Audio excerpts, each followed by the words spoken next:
This is very crucial. What is your passion in the industry? Go fishing where the fish are. So the quick summary would be: you made a mistake, own the mistake. Come to the client and tell them I made a mistake. Vietnam for us is one of the most successful markets. Today I'm the VP Global Sales at MGID, almost 14 years in the industry.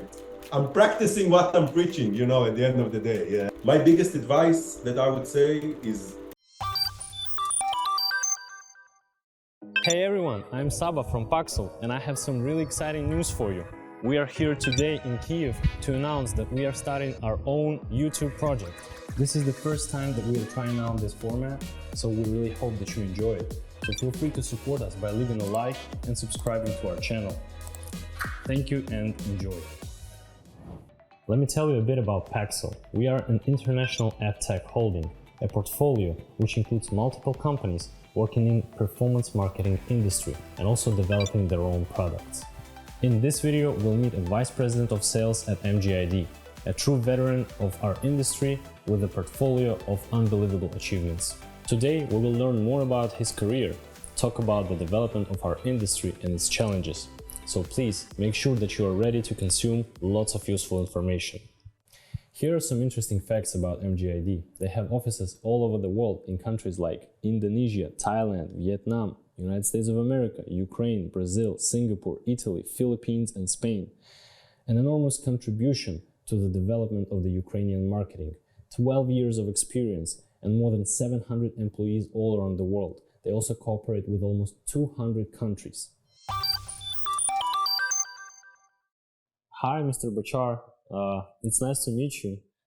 Thank you for joining us today. How do you do? Same here, same here. are you feeling better? You can hear from my voice, but yeah, I'm feeling much better. Can you please tell us briefly about MGID? For the people who are watching this and are not aware yet about your company, what does your company do and how long has it been on the market?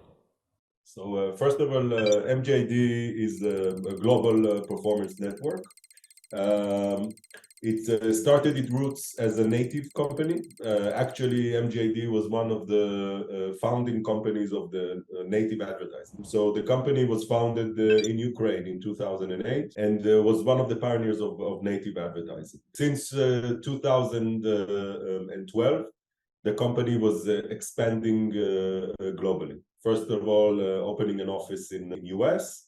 And then since then, kind of expanding presence of MGID globally until today, where we are active and have offices in 14 markets around the globe. Also expanding our portfolio. So starting from native, we expanded into display ads and video formats. And basically today, providing our advertisers multiple solutions to run performance. We always performance campaigns or performance advertising. We always keep in mind, because we are a performance network, to evolve some performance KPIs to our clients, even if they want to run some branding campaigns or they don't have what we call a hard KPI, like a conversion, a sale, or a lead, or something like this. We always try to find ways to insert more KPIs of performance so they can measure better the campaigns they're running, and they can actually bring value to the clients themselves. As far as I know, the United States is your main market. And why did you choose it as a starting market for the development? You go fishing where the fish are. US is like the market with the biggest fish. So everybody wants to go fishing there. It's the market that has the most money in terms of revenue, the most spends on advertising compared to any other market. So it looks like an easy solution. I always add the saying to this, you go fish where the fish are, is that you also need to go fish where the fish bite. Because if the fish don't bite, then you can go fishing until tomorrow, you will not catch any fish. So this is, I think, why we started in the US, but then we expanded. US is, of course, the biggest market, but it's also the market with the biggest competition. As we grew, we saw that there is a lot of more potential in other markets, and that everybody's focused on US. This was one of our lessons, that everybody's focused on US. You can have great success in other markets just because nobody else is focusing on them. Just as an example, Vietnam for us is one of the most successful markets. You see a lot of our competitors and a lot of other players in the industry have failed when they tried to enter Vietnam.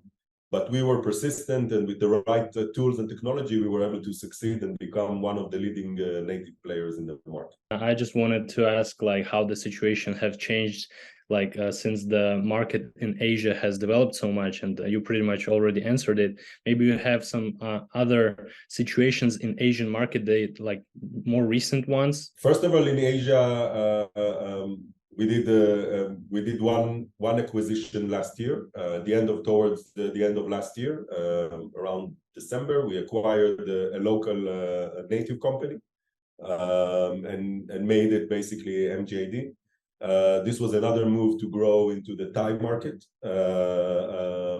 We have presence in the Thai market for over a year, but this grew our strength and also opened us, by acquiring that company, also opened us into new avenues of revenue, running also social platforms. So giving an offering to our clients, which is much more diverse. And this is some of the things that we are looking to expand now in Asia, is to expand other solutions outside of native. As we started as a native company, and this is our core solution, but we see us, you know, when you work with an advertiser and the advertiser likes your service, the most smart thing to do is to see what other services you can give. And this is where we are now looking and to expand and to give more solutions, is instead of just running and bringing more clients, is to see how you can expand with your existing ones by offering them more solutions. So you're doing native video, now we can offer you social. One thing that, you know, I can always say is that in a highly competitive market, which our industry, the whole advertising industry, I call it a highly competitive market, you'll never be able to create a unique selling point by technology, because we will develop something unique. In 3 months' time, our competitors will have the same thing, and it's this cycle that goes. They will develop something unique, we will have it in 3 months. So I always say, in these type of markets, the only unique selling point you can have is the service that you are giving. And by giving great service to your clients, at the end of the day, the clients are people, and people want to work with people they enjoy.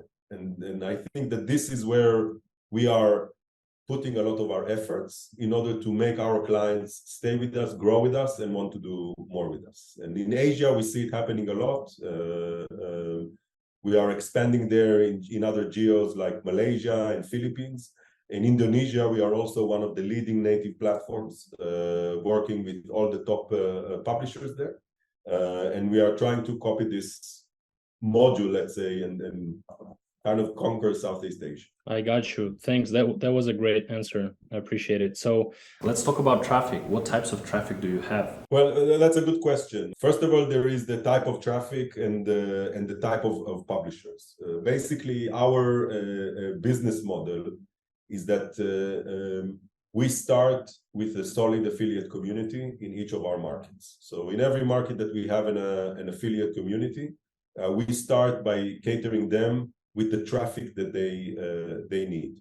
And then we grow once we have a solid affiliate, because affiliate business, I always say, it's very stable. They take offers, they run them, they usually stay longer in the system, and they are not seasonal. Affiliates are not seasonal. They work all year. They don't go, like I always say, they don't have these fluctuations like agencies have. Q4, Q1, they are pretty sustainable. And then we start building local teams. When we build local teams, we start going into bigger publishers, into much more premium publishers, and then we build a sales team that goes into that. I would say that when you look at performance in terms of traffic, you need to understand, first of all, what type of clients you have. Mobile traffic is performing differently than desktop traffic, and it all depends on what type of offers you have. Video is engaging, and it's good for brand awareness, and it's good for what we call mid-funnel engagement. You want to do retargeting, you want to show a user something, you saw that he had interest, you now want to lure them into be more interested in the product. Having video campaigns with targeted audience is very important. And this is why when you say type of traffic, that it's not, there is the traffic that is not working. It's just that by you understanding the whole ecosystem, you understand what traffic works for what type of advertisers. And you see this ecosystem pretty stable, I would say, in the verticals of advertisers. Just for an example, historically, finance offer or offers that are more, I would call them hardcore, insurance offers and stuff like that, they work much better on desktop traffic than they work on mobile traffic. Why? Because it's a longer process, because it's someone that is not making a swift decision like buying, I don't know, an iPhone case cover or something like that. It's a deeper thing. You need more thinking. You want to sit in front of your computer. You want to, have a bigger screen to see all the details. So we try to identify this by our experience and our knowledge and kind of, work inside our system to fit our advertisers to the right traffic. I cannot say that there is traffic that is not working, outside of the fraud and all that everybody knows that. But from legit traffic, I cannot say there's something that's not working. It's just you need to find the right match. So the quick summary would be there is no like the most relevant traffic. It's just how you implement it into your system. Exactly. It's how you implement it and how you match it with the right demand. I got you. Thanks for this answer. So my next question will be, how have the evolving privacy regulations affected performance marketers? It affects a lot. It affects we do business. It affects the way we do business. It affects the way we moderate everything. So our moderation team has grew dramatically in the last 2 years because we are looking at country restrictions and we are looking at publisher restrictions. Not all of them are the same. Some publishers just have more restrictions of their nature. But and this is something that is very fluctuating because especially country regulations. For example, gambling or sport betting, some countries allow it, some countries don't allow it, and you need to be compliant with every market. In Europe, we have the issue of GDPR, so we are GDPR compliant. You need to make sure of how you're storing and how you're storing data, how you are showing this data, and all these things. And all these things changes the way we work. For example, one of the things that we have implemented in the last year is our KYC procedure. So know your client, and this is a new procedure for us to better understand and to take more responsibility as a platform of our advertisers. So who are our advertisers? What are they doing? So today, every advertiser that is logging into the platform, he needs to go through this procedure where he needs to show proof of his business, proof of the credit card that it belongs to him. We need to validate. So afterwards, also when we find a bad actor, we have an ability to trace it back to the owner. There is a lot of regulations that are changing. All of it is affecting the business. I think the key thing is to be knowledgeable of what the regulations are and what you need to do to be compliant. Every market has its own quirks and features, I call it. Every market. In Germany, you need to put inside the creative a logo that says ad in it on every ad, or else publishers will not accept your ads. There is things that you need to understand in every market that not like in Italy, it's not mandatory, or in Spain, it's not mandatory, but in Germany, it's mandatory. Every market has its own particularities, of how they work and how they do it. You need to understand that. All of it, of course, affect the way we work. There are like a lot of departments that have to stay flexible and like really pay attention to details. They need to stay flexible and they need to stay up to date, on the new restrictions, on the new regulations that in the market. Can give you another example. Brazil, it was sport betting was not allowed until 2021. 2021, they made it legal in Brazil, and it was a big game changer. It was a big changer in terms of your advertiser, in terms of how you moderate, in terms of what creatives you allow, what campaigns you can allow inside. Of course, it was helpful for everybody because they got a whole new line of advertisers who were happy to start advertising there. But for us, understanding what is allowed, because at the end of the day, yes, they allowed it, but not everything is allowed. So you need to understand what is allowed and what is not. So yeah, it's very dynamic, and you need teams to be stayed up to date. This is why we have a moderation team locally in the markets also. So people that are in the market, they know the language, they know the nuances, they understand everything, and they are up to date in the market regulations. Okay, now let's switch a bit and talk about you. What does your role at MGID involve, and what is your passion in the industry? Yeah, well, first of all, I'll start off with myself. I'm Madi. Maybe I shouldn't expose my age, but I'm 45 years old. I'm almost 14 years in the industry. Under me, 25 years of business sales and business development. Today, I'm the VP Global Sales at MGID. I basically manage our sales team, our account managers, and our lead generation team. My total team consists of, we are 140 people in total. Spread in 14 different markets. Basically, my responsibility is, I always laugh with my team that I'm their little helper. Okay, I see it that my job is to help my team do their job. This is my ultimate goal, is to give them all the tools, to give them all the abilities to do their job correctly, to guide them, to help them, achieve their goal. So I can start my day talking to one team, and they have internal issues with another department, and they ask my help to make that other department cooperate, and I work and talk internally with the stakeholders to make sure things are going. But in the afternoon, I can join one of my head of sales on a call with a client that he's been trying to close for the last 3 months and having some challenges, and feels that if I join this conversation, it would help. And finish the week and fly the next week to Malaysia to close another deal with another big client that is asking, that the team is asking for my help. So I'm always there, and at the end of the day, I see it that helping them and giving them the tools, it's my, I think, ultimate responsibility. Your company offers various advertising formats, right? Native, display, video ads. What ad formats are better to use at different stages of the sales funnel? I'm trying to think of some examples that I can give you, but first of all, it's not like native as a placement, like as a widget or as a placement itself.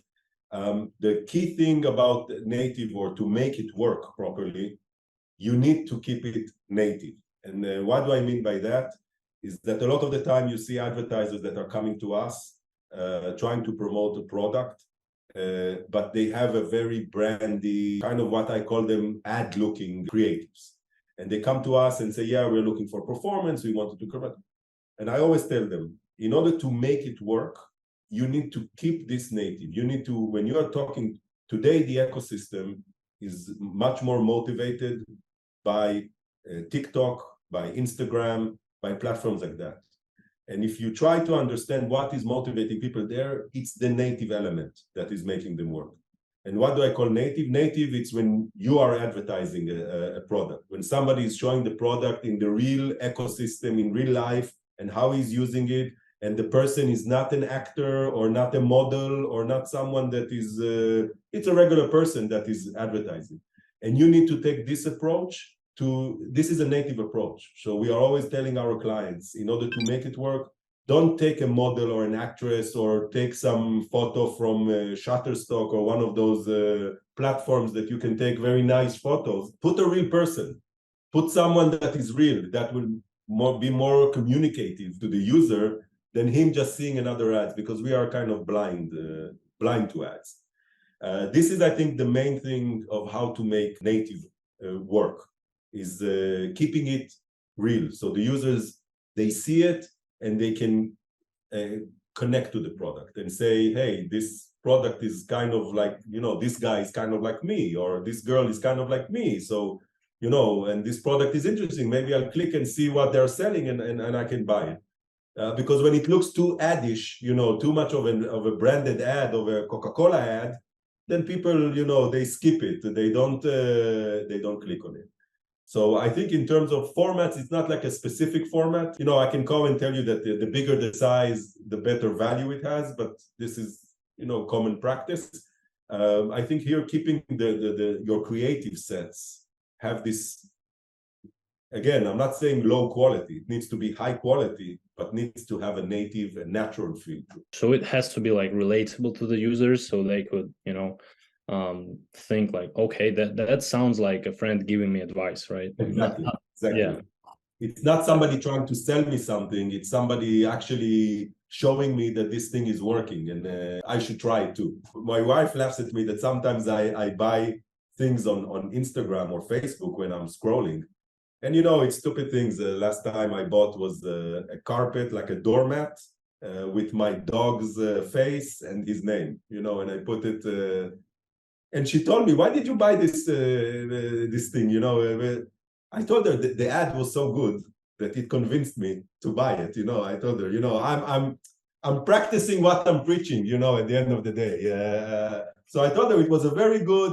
A guy was showing it's really authentic, and he convinced me, and I bought it. And this is a tip that I give my creative team, and the tip that I give my account managers. You need to create something that you look at it and you say, this is a good ad, I would click on it.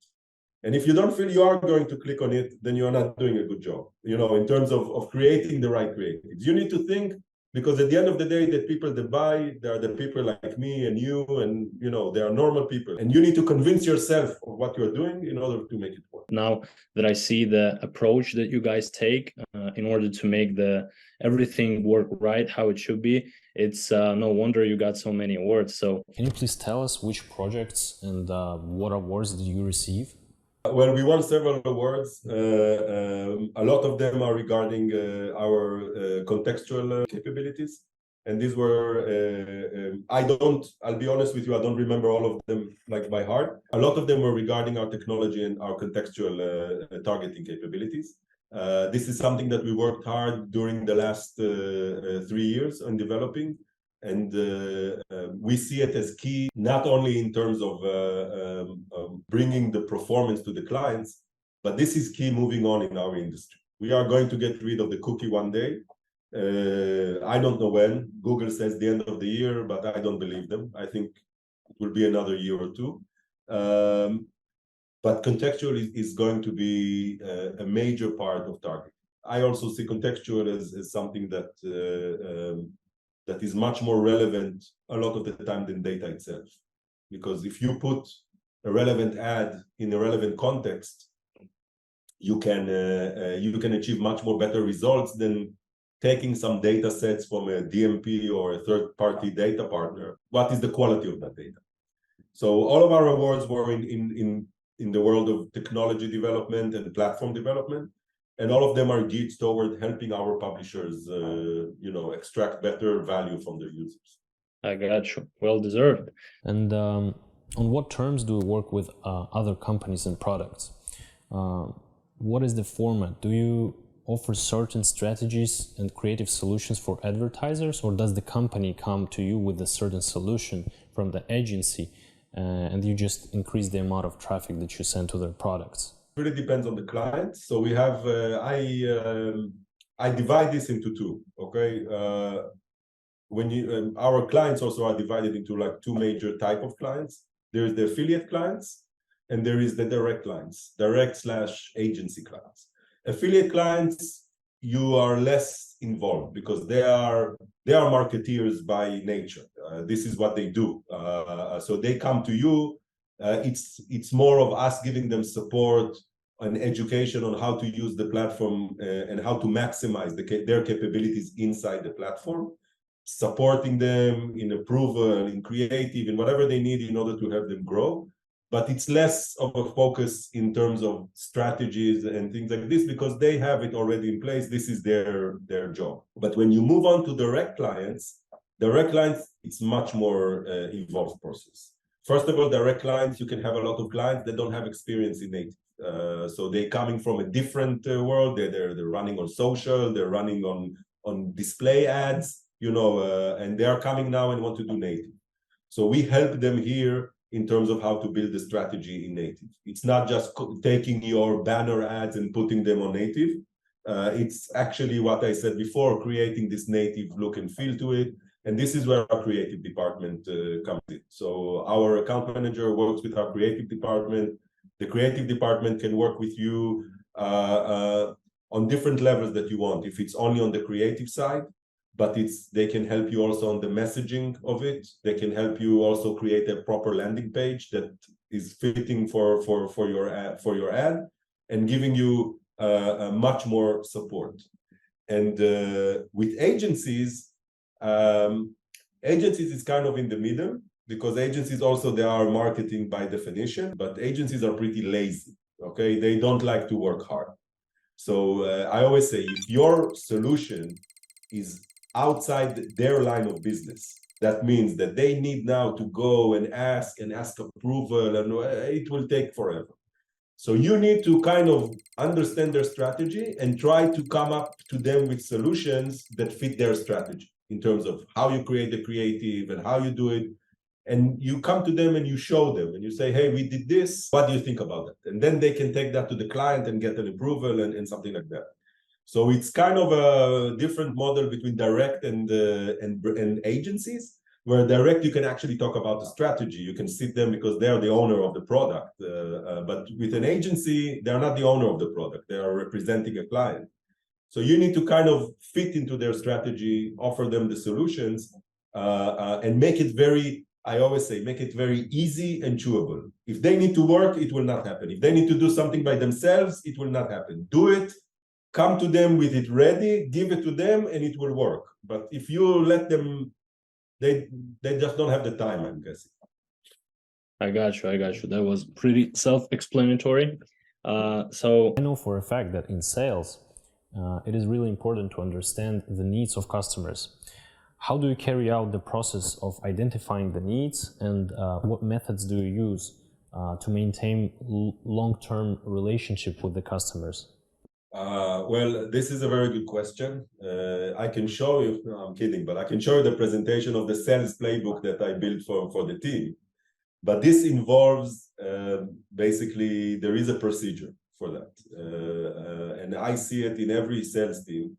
I always tell them the biggest trait of a good salesman is that he talks less and he listens more. The more you listen, the better value and feedback you can get. So we have built a set of, in total, it's I think 35 questions that are given to the sales team. And these are questions that he needs to ask. Of course, he doesn't need to ask all of them, but it's a list of questions that he can sit with and ask the client. And the procedure is that he's identifying the client, you identify the client you want to talk to, reaching out to the client, and then understanding the client needs and what and where is that client at this point. Basically, this is our sales procedure, is that our SDRs, our sales development representative, they reach out to the client and they validate the client. After they have the first conversation, understanding what the client is doing, does he have experience with native? Doesn't he have experience with native? What type of ads is he running? Is he running with his competitors or not? Like, which competitors is he running with? Understanding in general what does he do? Who is the decision maker? Are you talking to a decision maker? Are you talking? Are they ready to buy? This is a very important understanding, especially big clients. They don't accept new vendors all the time. They have like slots, like some of them do it twice a year, some of them do it once a year. So you need to understand where you are. Maybe it will only happen in a half a year. After you pass this and the client, you find it interesting, this is going to sales team, where sales team now has more information and they can come prepared to the meeting with a solution, or with a solution that we think fits the client. Second meeting is a bit more deeper into the details, and then asking another set of questions, data question, audience question, understanding deeply what the client is doing, so we can actually tailor a proper solution for him. This is kind of the process of understanding the client. We, of course, use a lot of intelligence tools. So when we are prospecting clients and we are talking to clients, we kind of try to get a picture of what they're doing in the industry by using some of the intelligence tools and understanding what they did, what they ran, what type of creatives they are running, and kind of asking, also having this head start of understanding, them. But yeah, it involves asking a lot of questions, and I think this is the key in order to actually understand what the client is. Thanks. So the next logical, it would be logical for me to ask, how do you build strong relationship with your partners? It all comes back to being responsible partner. And if you see it as a partnership, it will be long lasting. And what do I mean by that? I always, when I look at a partnership, like any other partnership or any other friendship that you have in life, it has its ups and downs. But when you have your downs, you need to be responsible. When you do a mistake, when something wrong happens, this is where partnerships is being judged. And this is where I teach my team. Don't hide.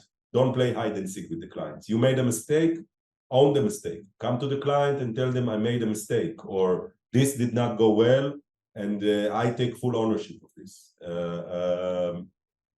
Don't try to play any blame game.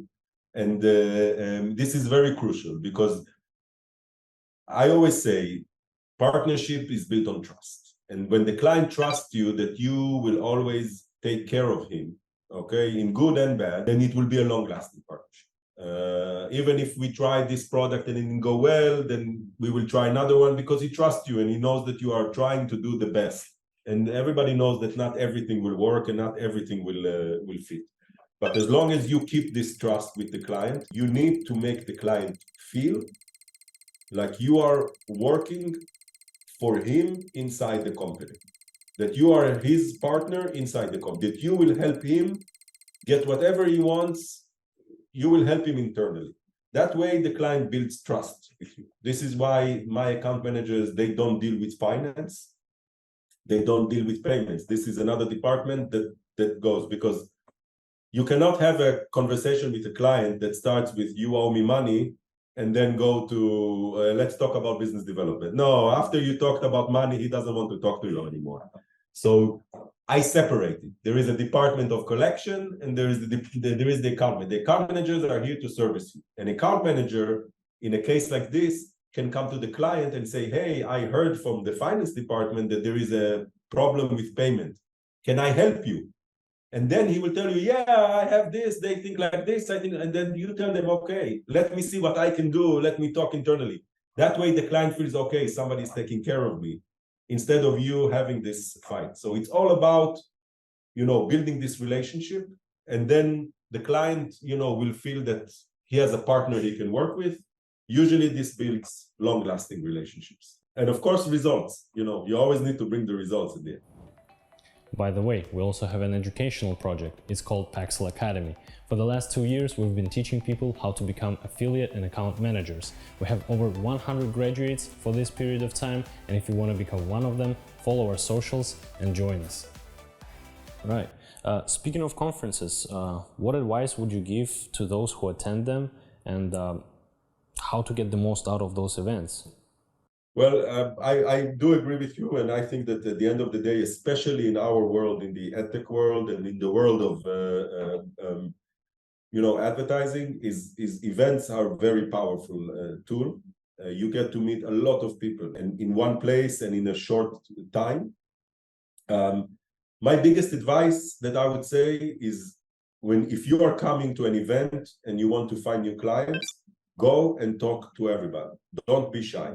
Even if you feel that you are asking stupid questions, or even if you feel that you are, that you shouldn't be asking, or you should have known this or something, you need to go. And even if you see a booth of a company that, you don't really understand what they're doing, or you think that it doesn't fit your activity, go and ask them. You will be surprised a lot of the time that some of these companies may become your best partners.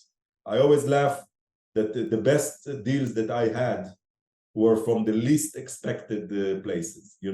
From this client that came to my booth, and I thought that he was bullcrapping, or that he was like, and it ended up to be one of our biggest clients. Or when I was walking in a booth and asked the company about what they were doing, and I found that they were doing something totally different than what I was thinking they were doing, or even what they were writing on their booth. So it's don't take everything, like don't take the things for granted. Ask the questions, explain what you are doing, and you will be surprised a lot of the times that there are a lot more companies that can help you than you think. Yeah, thank you for that answer. It was, I can see it being useful for a lot of people. Finishing up the interview, I have two questions about the future. Could you please tell me what are the company's future development plans? Well, the future of MGID is becoming one of the biggest performance platform in the world. This is our goal. This is our ultimate goal. I think we are on the right path. There is a lot of more obstacles and there's a lot of big competitors, but I think we are in a very solid and stable place to say that we are aiming for that position. I want to hear that one from an expert.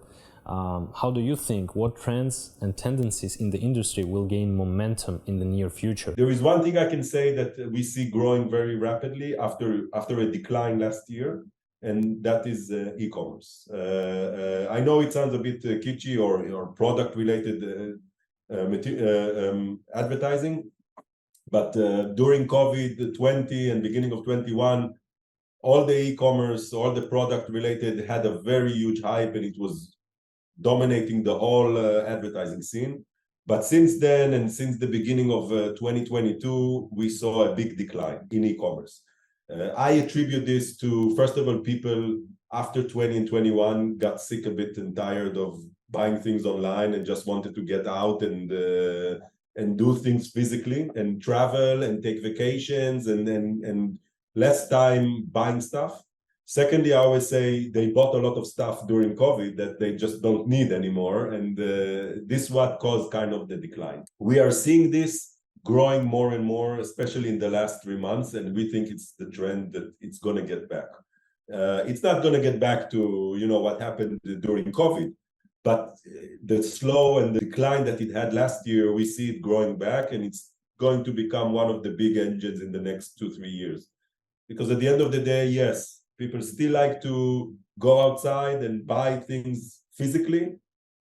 But also you understand that, there are some things that it's easier to buy online and you don't physically need to go outside and buy them. So I think, we were in those two extremes. So first COVID, everybody's stuck at home, so everybody's buying. And then after COVID, then everybody just wants to get outside. So it's the two extreme. And now we are going back to balance.